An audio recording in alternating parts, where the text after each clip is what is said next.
Yes, we are. Okay, very good. Let's bring the October 12th, 2021 council meeting to order. Please rise for the flag salute. I pledge allegiance To the flag of the United States of America, to the republic for which it stands, under God, indivisible, with liberty and justice. Thank you very much. Roll call, please. Mayor Johnson, Present? Deputy Mayor Evans, Here. Councilmember Carter, Here. Member Dole, Here. Councilmember Ishmael, Present. Councilmember McClyman, Here. Councilmember Swatman, Present. and Councilmember Watson. Here.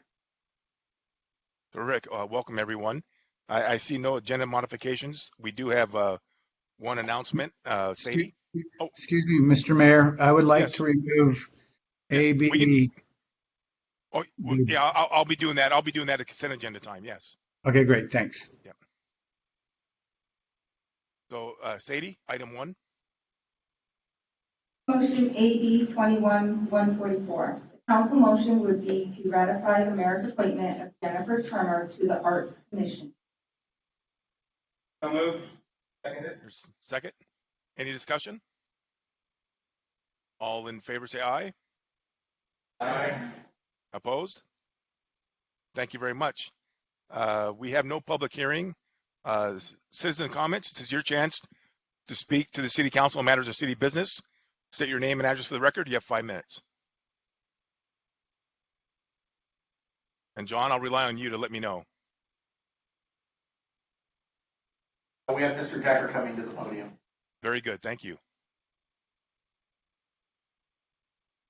Mayor Council, Dan Decker out of the 201 Washington, and I want to speak on our inalienable rights. Every man and woman on earth is born with certain inalienable rights. These rights cannot be taken away by anyone unless we allow them to. Governments do everything they can to strip us of our rights. So it is up to each of us to know what our inalienable rights are and then to stand up against anyone trying to take them away from us. Common law protects our rights and gives us the tools to defend them against any attempt to destroy them. I have a list of what the inalienable rights are, go beyond what we read on the beginning of the Constitution, life, liberty, and happiness. These are our inalienable rights. First one is to act in self-defense, personal, family, innocence, and our nation. In other words, to protect and defend our nation, our families, our personal effects, and maintain our innocence. To own and carry weapons for self-defense or ensuring that the nation remains free. That would be a Second Amendment issue that our government really wants us not to have. To own and control private property, land, money, personal items. Again, our government is in the process of taking away our money by turning it into an electronic process. And beware of that because they'll be able to turn that electronic device off anytime they decide not to like you. To earn a living and to keep the fruit of our labors. Well, we keep on looking at it, and the fruits of our labors seem to fall into the tax bracket that our government, especially our new government, the Democratic Socialist Marxist government that's coming into play, wants to take all of our fruits of labor away. To freely migrate within the country or to leave the country. Again, we have a virus brought to us by, well, dare I say their names without being thrown in jail? To worship or not worship God in the manner that we choose.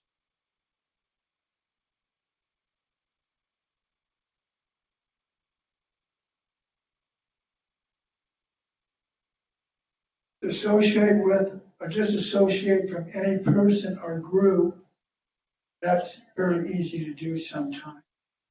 To express any idea, thought through print, voice, banner, or other media. Fortunately, the city of Bonnie Lake is very unprogressive when it comes to being a democratic, socialist, Marxist. Thank you, council. To be advised of the changes in the events, to the charges in the event of an arrest, which again, we still have that one sometimes. To have a judge determine if the accused should be held for trial or for punishment. A lot of the times you'll find out that the judge is doing what other people are telling them to do because they've been appointed, not elected. Be cautious of appointed judges. To be tried by a jury of one's peers and face one's accusers in the event of being charged with a crime.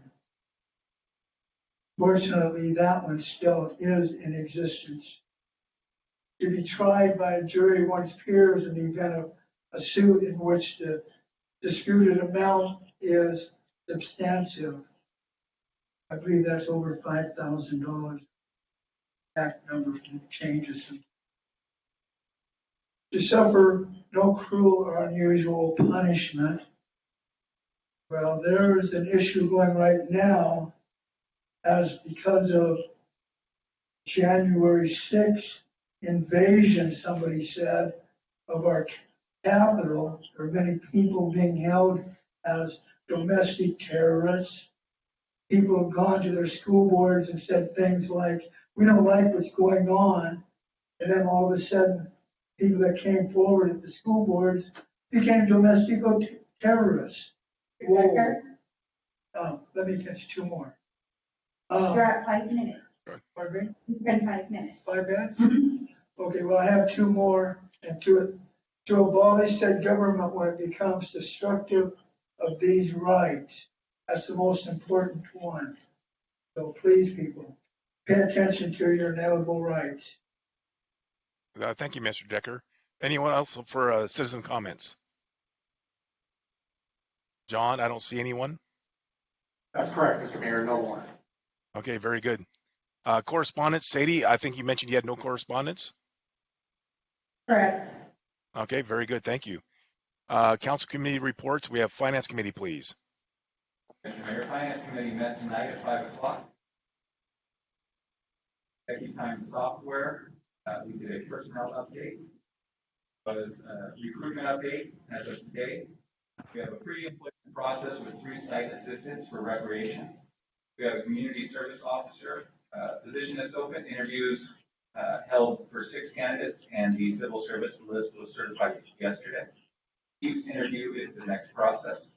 We have an administrative specialist 2 that has been hired and started on Monday of last week, Michelle Withers. We have an administrative specialist 3 position, and we have an internal recruitment that is still currently open and will close tomorrow at 9 a.m. We have an assistant planner and code enforcement position available. We've received 12 applicants. The departments have reviewed 9 of them. 4 have been identified to participate in the first round of interviews scheduled for tomorrow. We have an assistant planner or associate planner. That job has been posted externally, and the first review is scheduled for October 19th. Still have an opening for senior center aide and cook. So far, there have been no applicants. However, staff has reached out to Renton Tech, Bates, and Pierce County Skills Center to see if any of the students in the culinary program would be interested. We also still have the open position for senior center dishwasher part-time. No new applicants for that. Youth sports official, we have 1 candidate in pre-employment process, and we have hired a human resource manager, a very experienced candidate by the name of Debbie Mills, who will be starting on November 3rd. We have some potential upcoming recruitment or vacancies due to retirement. That would be a plans examiner and a building inspector, 1 later this month and 1 towards the end of the year. We also discussed some of the American Rescue Plan Act funding. The Finance Committee pushed 2 smaller items through to the next meeting, which will be on an open council discussion point of the council meeting. And we approved our minutes. And Terrific. Thank you very much, Deputy Mayor Evans. Community Development Committee, please. Mayor, the Community Development Committee met on October 5th. We had several items that we the resolution 2982 for the installation of some upgrades for testing equipment on our booster station out there, where we take Tacoma water into the City of Bonnie Lake water system. This will help us establish the quality of the water that we're getting from Tacoma to ensure that we're not putting bad water. You know, they have issues at times in Tacoma water because water out there, have turbidity, things that need to be regularly water from them.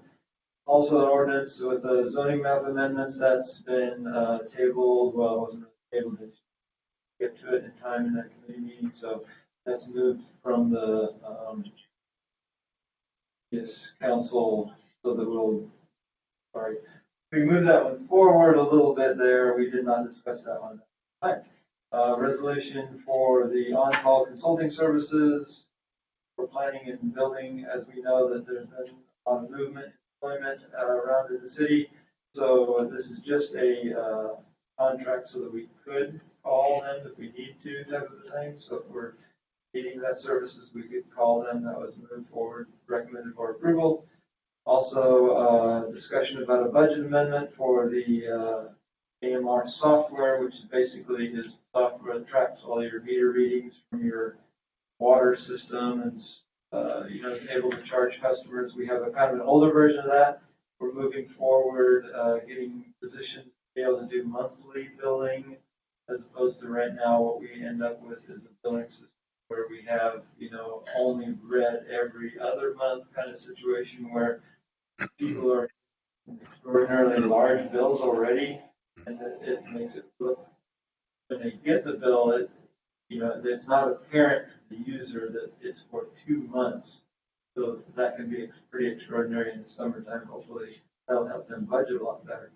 Also, a great discussion about sidewalk future projects.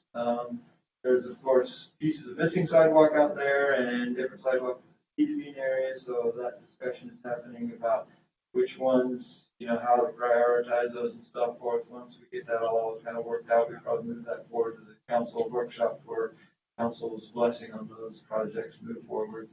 And then we had approval of our minutes. That's what were our items of business. Terrific. Thank you, Councilmember Swatman. Public Safety Committee, please. Thank you, Mr. Mayor. Public Safety met today at 3:30. We had a report from fire. They are currently vaccinations and or so everybody's they also have a general levy coming up on the November. Should be looking forward soon to seeing their 5-year strategic.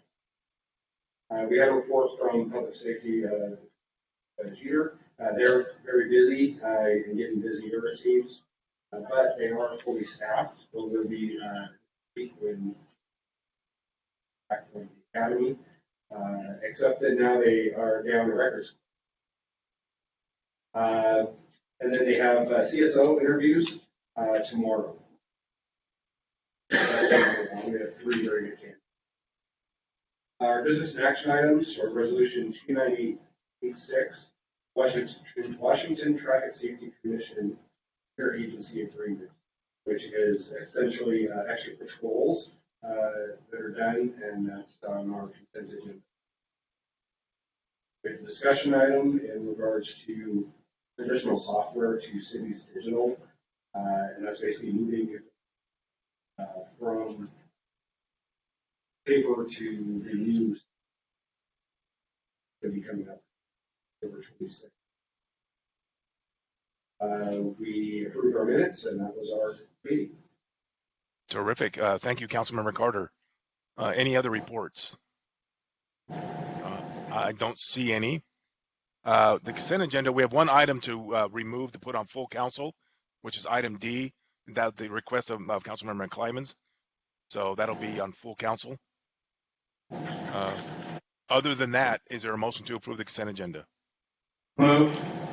Second. All in favor, say aye. Aye. Opposed? Thank you very much. So let's go down to full council issues. And Sadie, could you read that for me, please?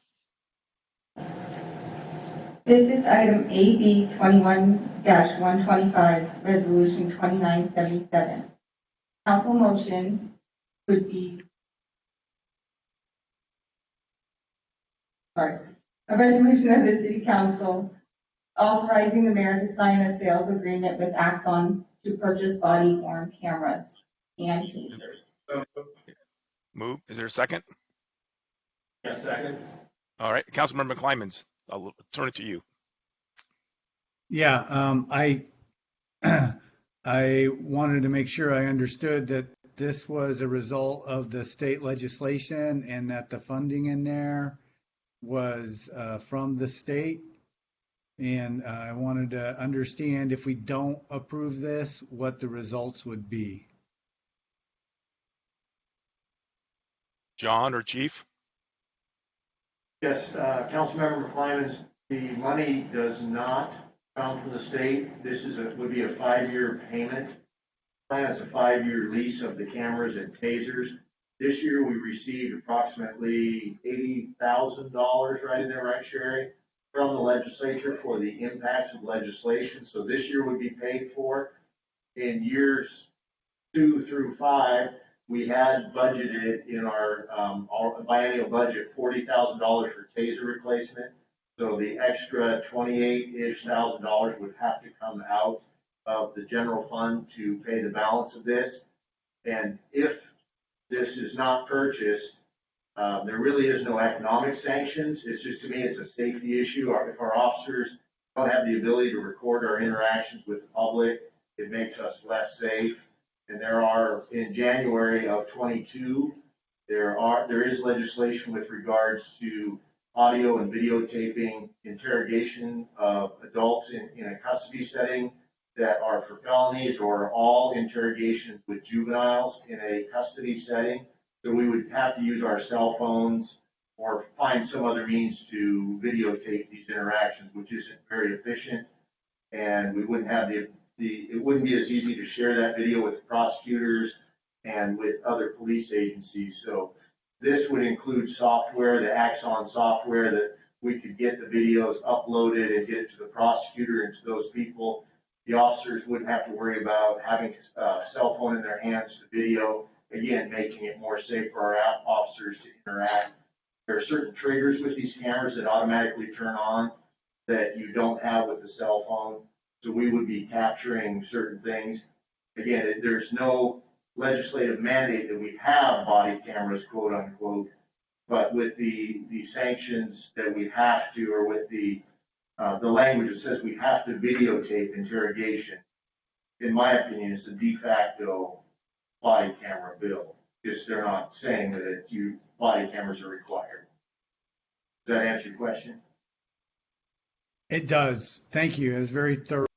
So, and you endorse this even without the change to the policing, all the new legislation regarding policing. Absolutely. I think it definitely is a great piece of equipment to keep officers safe, especially from false allegations, and then to properly document the scene of what's happening. I think issue and a tool that would make our officers safer. Thank you. Terrific. Thank you very much. Any other questions? I don't see anyone. I see Kelly. Hi, Kelly. All right. No other questions. All in favor, say aye. Aye. Opposed? Thank you very much. We'll now go into exec session to consider the minimum price of which real estate will be offered for sale or lease when public knowledge regarding such consideration would cause a likelihood of decreased price. So what do we think? 15 minutes, Mr. Vodopich? Yes, that was my thought, 15 minutes with no action. With no action. So we'll adjourn into exec session.